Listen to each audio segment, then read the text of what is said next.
шунавандаҳои азизи гиромӣ, барномаи иттилоотии ахборро мустақиман аз телевизиони Тоҷикистон манзури шумо менамоем. имрӯз асосгузори сулҳу ваҳдати миллӣ, пешвои миллат, президенти амалкунандаи ҷумҳурии Тоҷикистон, номзад ба мақоми президенти ҷумҳурии Тоҷикистон муҳтарам Эмомалӣ Раҳмон бо истифода аз ҳуқуқи шаҳрвандии худ дар маъракаи интихоботи президенти ҷумҳурии Тоҷикистон ширкат намуда ба номзади дилхоҳи худ овоз доданд. гузориши хабарнигорони мо.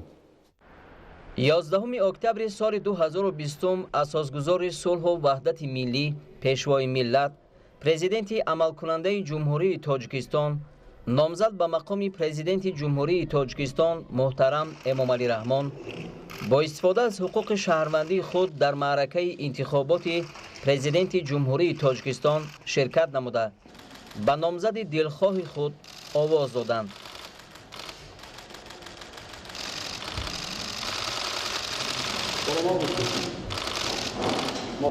президенти амалкунандаи ҷумҳурии Тоҷикистон номзад ба мақоми президенти ҷумҳурии Тоҷикистон муҳтарам Эмомалӣ Раҳмон барои иштирок дар ин маъракаи муҳими сиёсӣ ба участкаи интихоботии рақами 15 ҳавзаи интихоботии Исмоили Сомонӣ 2 ки дар маҳалли зисташон қарор дорад ташриф оварданд. тавре аён гардид мардум дар ин участкаи интихоботӣ низ чун ҳамаи участкаҳои дигар дар тамоми қаламрави кишвар хеле фаъоланд. иштирок ба овоздиҳии президенти амалкунандаи ҷумҳурии Тоҷикистон муҳтарам Эмомалӣ Раҳмон дар маъракаи интихоботи президенти ҷумҳурии Тоҷикистон дар ҳузури нозирон ва созмонҳои гуногуни байналмилалию минтақавӣ ҷараён гирифт. овоздиҳии президенти амалкунандаи ҷумҳурии Тоҷикистон муҳтарам Эмомалӣ Раҳмонро дар маъракаи интихоботи президенти ҷумҳурии Тоҷикистон доираи васеъи намояндагони васоити ахбори оммаи дохил ва хориҷ инъикос карданд.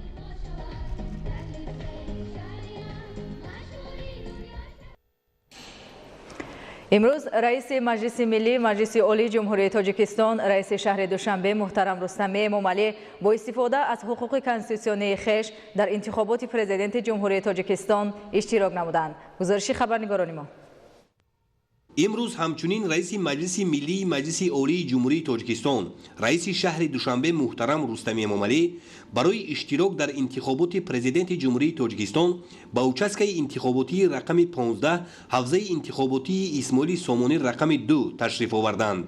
раиси маҷлиси миллии маҷлиси олии ҷумҳурии Тоҷикистон, раиси шаҳри Душанбе муҳтарам Рустамӣ Эмомалӣ дар участкаи интихоботии рақами 15 дар асоси талаботи қонунгузории мамлакат дар ҳузури мушоҳидони миллию байналмилалӣ, намояндагони ҳизбҳои сиёсӣ ва воситаҳои ахбори оммаи дохиливу хориҷӣ ба хотири ояндаи дурахшони кишвар, саодати мардум, рушди босубот ва пешрафту шукуфоии боз ҳам афзуни Тоҷикистони соҳиби истиқлол овоз доданд. дар интихоботи президенти ҷумҳурии Тоҷикистон сокинони маҳаллаи Маҳмадулло Холови ноҳияи Исмоили Сомонии шаҳри Душанбе ки участкаи интихоботии рақами 15 дар ҳудуди он ҷойгир аст, чун дигар шаҳрвандони мамлакат бо эҳсоси баланди ватандӯстӣ ва ифтихор аз давлату давлатдорӣ иштирок карда ба номзади арзанда овоз доданд. тазаккур бояд дод ки дар участкаи интихоботии рақами 15 ҳавзаи интихоботии Исмоили Сомонӣ рақами 2 1490 интихобкунанда ба қайд гирифта шуда, аз ин шумора 17 нафарашон бори аввал овоз медиҳанд. субҳи имрӯз раиси маҷлиси намояндагони маҷлиси олии ҷумҳурии Тоҷикистон Маҳмадтоҳир Зокирзода бо истифода аз ҳуқуқи шаҳрвандии худ дар маъракаи интихоботи президенти ҷумҳурии Тоҷикистон иштирок намуд. Маҳмадтоҳир Зокирзода барои иштирок дар ин маъракаи муҳими сиёсӣ ба участкаи интихоботии рақами 5 ҳавзаи интихоботии Исмоили Сомонӣ 2 ки дар маҳалли зисташон қарор дорад ташриф овард. раванди овоздиҳии мувофиқи қонунгузории интихоботӣ дар участкаи интихоботии рақами 5 оид ба интихоботи президенти ҷумҳурии Тоҷикистон дар ҳавзаи интихоботии Исмоили Сомонӣ рақами 2 расо соати 6 субҳ дар рӯҳияи идона ва фазои хештаншиносӣ шурӯъ гардид. дар баробари дигар овоздиҳандагони ба қайд гирифта шуда дар участкаи интихоботии рақами 5 оид ба интихоботи президенти ҷумҳурии Тоҷикистон дар ҳавзаи интихоботии Исмоили Сомонӣ рақами 2 раиси маҷлиси намояндагони маҷлиси олии ҷумҳурии Тоҷикистон Маҳмадтоҳир Зокирзода ташриф оварда бо استفاده از حقوق‌های انتخاباتی خود به خاطر تحکیم حاکمیت و بنیاد زمینه‌های ضروری برای پیشرفت و آبادی تاجیکستان صاحب استقلال و جانبداری نامزد ارزنده آواز دادند. در участке انتخاباتی رقم 5 اوید به انتخابات پرزیدنت جمهوری تاجیکستان 997 نفر آوازدهنده به قید گرفته شده است که از این نشان دهنده 17 نفر بار اول آواز دادند. اشتراک وسیع مردم در انتخابات از فعال بودن در حیات سیاسی و جمعیتی تاجیکستان و حس مسئولیت شناسی شهادت داده اظهار آزادانه و اختیاری رأی انتخاب کنندگان در این معرکه مهم سیاسی برای رشد و پیشرفت وطن مهم ارزیابی می‌گردد. زلفیه رحیمزاده، فیروز موسی، اخبار.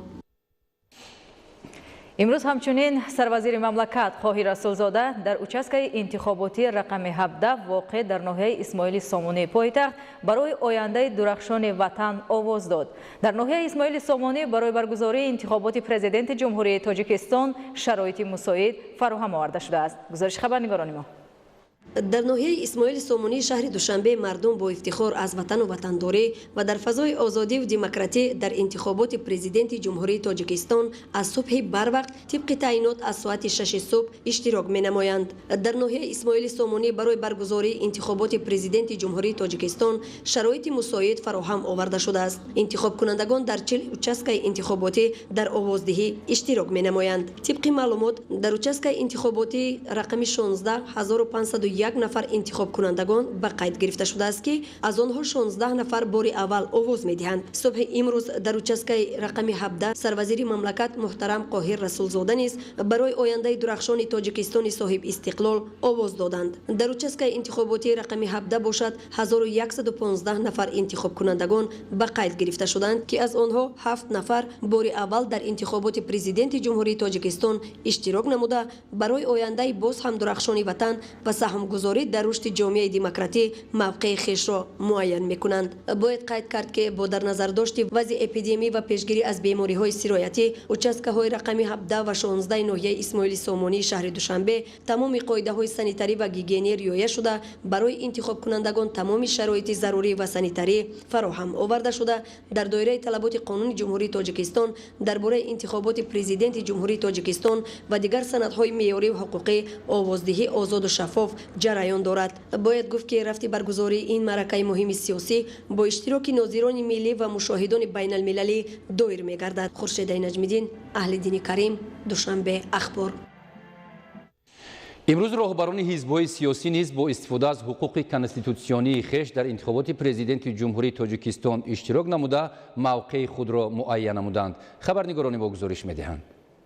در участке انتخاباتی رقم 5 در مؤسسه تحصیلات میانه عمومی رقم 1 ناحیه اسماعیل سامانی شماره انتخاب کنندگان 997 نفر را تشکیل می‌دهد که از آن 17 نفر بار اول در این معرکه مهم سیاسی اشتراک نموده، همچنین 15 نفر شخصی دارای امکانات محدود به قید گرفته شده است. در این участке تمام شرایط بهر برگزاری انتخابات آماده بوده. رفت این معرکه مهم را مشاهدان بین المللی نظارت می‌نمودند. در این участке نامزد به منصب پرزیدنت جمهوری تاجیکستان از حزب اگراری تاجیکستان رستم لطیفزاده آواز داده اندیشه خود را دایر به برگزاری انتخابات چنین بیان داشت. ما امروز دیده ایستادیم که مردم با نشان دادن فرهنگ بلند سیاسی، حسی وطن دوستی و مسئولیت شناسی در این چاره‌بینی مهم عمومی دولتی اشتراک دارند. نسبت به سرنوشت دولت ملت بی تفاوت نیستند و با آینده نیک خود امیدی قوی دارند. خود برگزاری انتخابات آزاد و واقعا دموکراتیک ما امروز مشاهده کرده ایستاده‌ایم عامل رشد استوار جمهوری و سرجمی میلاد میباشد. در участке رقم 11 حوزه انتخابات سینا رقم 4 در دانشکده زبانهای تاجیکستان به نام ساتیم اولوغزاده 2504 انتخاب کننده به قید گرفته شده است. 42 نفر بار اول و 5 نفر شخصانی دارای امکانات محدود میباشد. در این участке قوطی‌ها، کابینه‌های آوازدهی، اتاق‌های مخصوص برای مادر و کودک، نقطه‌های خدمت‌رسانی طبی، اتاق‌های مخصوص برای شخصانی دارای امکانات محدود، شرایط مساعد برای نمایندگان حزب‌های سیاسی و ناظران داخلی و بین المللی، دستورالعمل‌ها و دیگر موادهای ضروری در مجموع شرایط ضروری اشتراک در معرکه مهم سیاسی انتخابات پرزیدنت جمهوری تاجیکستان فراهم آورده شده است.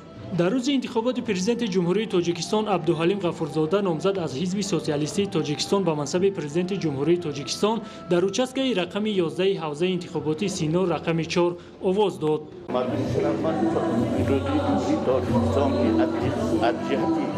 سیاسی فرهنگ سیاسی آنها خیلی بالا رفته است. من امیدوارم که فرزند فرزانه ملت را دریافت کرده به او آواز بزنم. محمد مومیزاده، فیروزی موسی، اخبار. иштироки васеи мардум дар интихобот аз фаъол будан дар ҳаёти сиёсию ҷамъиятии давлати соҳибистиқлоли тоҷикистон гувоҳӣ медиҳад. аз рӯҳияи нафароне ки ба участкаҳои интихоботӣ ҳозир мешаванд метавон хулоса кард ки онҳо нисбати ояндаи кишвари худ бетараф нестанд, зеро бо эҳсоси баланди ватандӯстӣ, садоқат ба меъёрҳои демократӣ ва арзишҳои даврони истиқлол ба ҷонибдории номзади арзандаи худ овоз медиҳанд. қобили тазаккур аст ки дар ин маъракаи муҳим 5 нафар номзад ба мансаби президенти ҷумҳурии тоҷикистон аз ҳизбҳои сиёсии мамлакат пешбарӣ шуда буданд.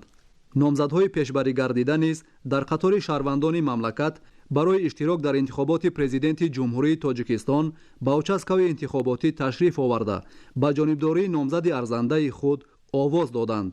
субҳи имрӯз номзад ба мансаби президенти ҷумҳурии тоҷикистон аз ҳизби ислоҳоти иқтисодии тоҷикистон раҳматзода рустам низ ба участкаи интихоботии рақами 5 ноҳияи фирдавсӣ ташриф оварда мавқеи шаҳрвандии худро муайян намуд. он дигаргунии институционалӣ ки дар соҳаи қонунгузорӣ оиди ташаккули ҷомеаи демократӣ солҳои охир рух доданд, имконият пайдо шуд ки дар ҷумҳурии мо интихоботи озод ва демократӣ гузаронида шавад. ман ҳамчун раиси ҳизби сиёсӣ аз раванди интихобот пурра қонеъ ҳастам.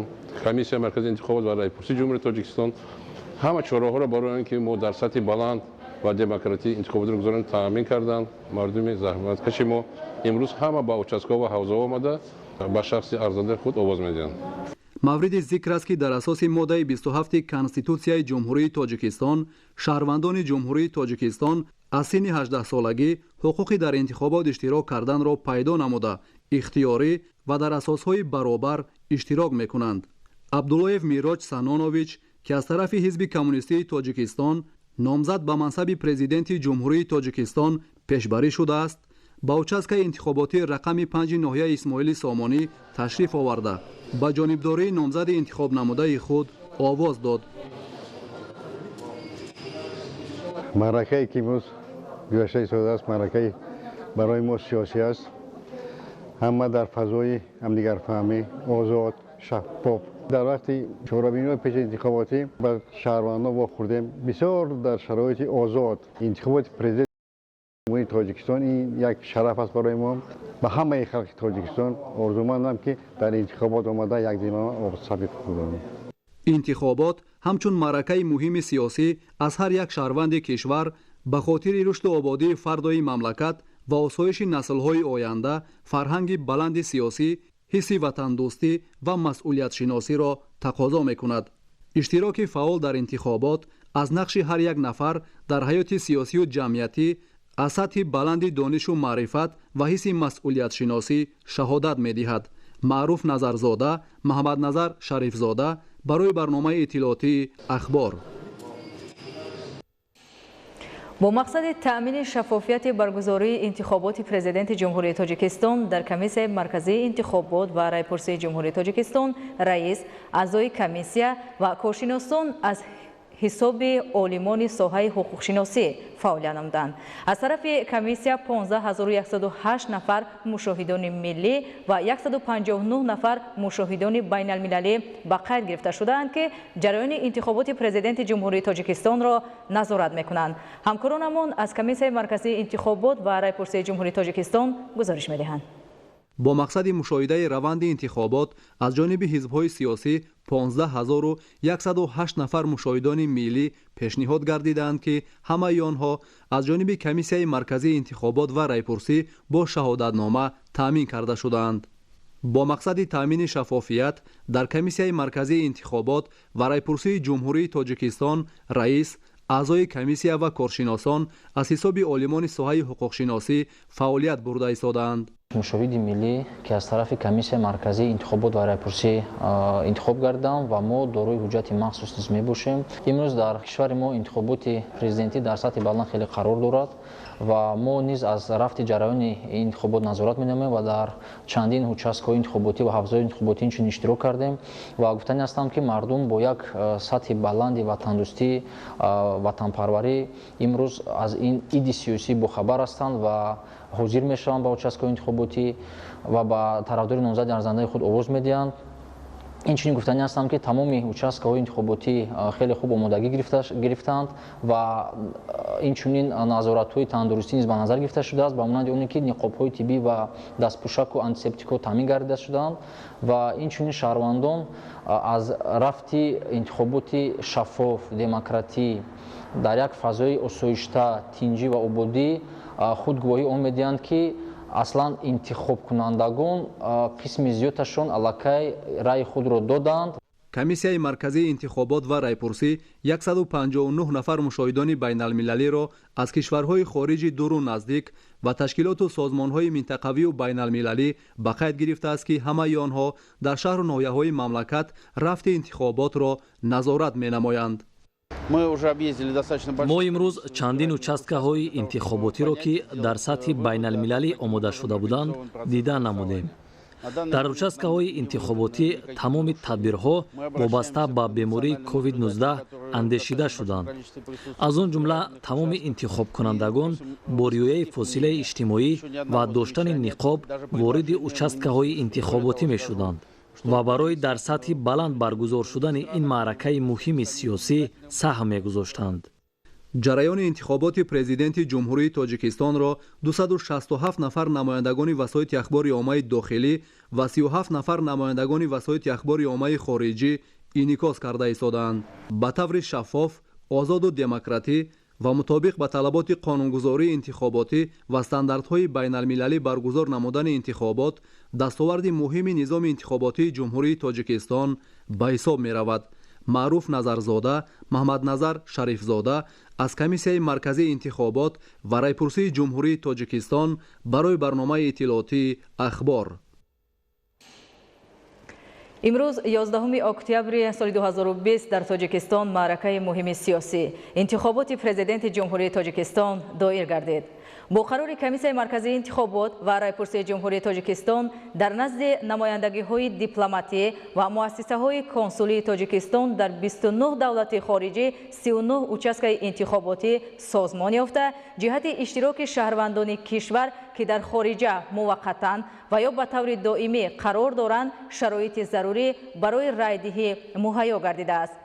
ҳамватанони мо имрӯз дар ин маъракаи сиёсӣ ҷиҳати овоздиҳӣ ба номзади хеш дар хориҷи кишвар дар шаҳрҳои абузаби, алкувайт, алмато, анқара, ашхобод, берлин, бишкек, боку, брюссел, вашингтон, вена, давҳа, деҳлии нав, дубай, екатеринбург, женева, исломобод, истанбул, киев, кобул, куала-лумпур, қоҳира, лондон, мазори шариф, минск, москва, новосибирск, нурсултон, нью-йорк, париж, пекин, риёз, санкт-петербург, сеул, теҳрон, токио, тошканд, уфа иштирок карданд. дар мамлакат интихоботи президенти ҷумҳурии тоҷикистон доир гардид. дар робита ба ин маъракаи муҳими сиёсӣ интихоботи президенти ҷумҳурии тоҷикистон ҳоло мо имкон дорем ки бо ҳамкорамон Аҳлиддини Тоҳир ки дар комиссияи марказии интихобот ва райпурсии ҷумҳурии тоҷикистон қарор доранд мустақиман дар тамос шавем. Аҳлиддин бори дигар салом мегӯем ва бигӯед ки аз рафти интихоботи президенти ҷумҳурии тоҷикистон то ин лаҳза чӣ маълумот дар даст доред?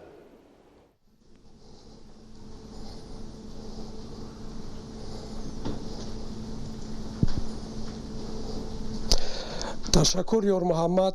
ҳамон тавре ки бинандаҳои телевизиони тоҷикистон огаҳӣ доранд, аз субҳи содиқ ҳайати иҷодӣ ва техникии телевизиони тоҷикистон дар комиссияи марказии интихобот ва райпурсии ҷумҳурии тоҷикистон қарор доштем ва ҳар 3 соат барои ҳамватанонамон маълумоти тоза, пешниҳод кардем. ҳамчунин ҳамагон шоҳид ҳастанд ки аз тамоми гӯшаву канори ҷумҳурӣ ва хориҷ аз тоҷикистон низ дар робита ба ширкати шаҳрвандони тоҷикистон дар ин маъракаи муҳими сиёсӣ интихоботи навбатии президенти ҷумҳурии тоҷикистон гузоришу суҳбатҳо низ пахш гардид ва ҳамин тавр соат ба соат мо ба поёни ин маъракаи муҳими сиёсӣ расидем ва тибқи қонун аз соати 6 صبح تا ساعت 20 انتخابات президенти ҷумҳурии тоҷикистон дар шаҳру ноҳияҳои мамлакат сурат гирифт ва ҳоло дар робита ба чигунагии ин маъракаи муҳими сиёсӣ имкон дорем ки бо раиси комиссияи марказии интихобот ва райпурсии ҷумҳурии тоҷикистон бахтиёр худоёрзода ҳамсӯҳбат шавем. нахуст мехостем андешаҳои шуморо дар робита ба рафти ин маъракаи муҳими сиёсӣ бифаҳмем. марҳамат. ташаккур. тамошобинони гироми қадр, имрӯз дар кишварамон маъракаи муҳими сиёсӣ интихоботи президенти ҷумҳурии тоҷикистон бо иштироки фаъолонаи интихобкунандагон аз соати 6 то соати 20 яъне 8 бегоҳ баргузор гардид. дар ҳақиқат интихобот ба таври демократӣ, шаффоф ва ошкоро баргузор шуд. иштироки озодонаи интихобкунандагон ва рафти овоздиҳиро мушоҳида намудани 159 мушоҳиди байналмилалӣ аз иттиҳоди давлатҳои мустақил, ассамблеяи байнипарлумонии ин иттиҳод, созмони ҳамкории Шанхай, дафтари ниҳодҳои демократӣ ва ҳуқуқи инсони созмони амният ва ҳамкорӣ дар аврупо, комиссияҳои марказии интихоботии Федератсияи Россия, Ӯзбекистон, Қазоқистон, Афғонистон, сафоратхонаҳои давлатҳои хориҷии муқими Тоҷикистон, зиёда аз 15 000 мушоҳидони миллӣ, 1366 намояндаи 7 субъект, инҳо иттифоқҳои касабаи мустақили Тоҷикистон, иттифоқи ҷавонони Тоҷикистон, ҳизби халқии демократии Тоҷикистон, ҳизби аграрии Тоҷикистон, ҳизби ислоҳоти иқтисодии Тоҷикистон, ҳизби социалистии Тоҷикистон, ҳизби коммунистии Тоҷикистон ки ба мансаби президенти ҷумҳурии Тоҷикистон номзад пешниҳод карданд ва 267 нафар намояндагони воситаҳои ахбори оммаи ватанӣ ва хориҷӣ далели ин гуфтаҳо мебошад. хуб, тавре ки шумо гуфтед, ҷараёни интихобот аз ҷониби доираи васеи хабарнигорон, ҳамчунин мушоҳидоне ки аз хориҷи кишвар ба Тоҷикистон омаданд, ин маъракаи муҳими сиёсиро мушоҳида карданд. то ҳамин лаҳзаҳо мехостем бифаҳмем ки ба комиссияи марказии интихобот ва райпурсии ҷумҳурии Тоҷикистон аз номи асҳоби сиёсӣ ё шаҳрвандони алоҳида арзу шикояте ворид шудааст?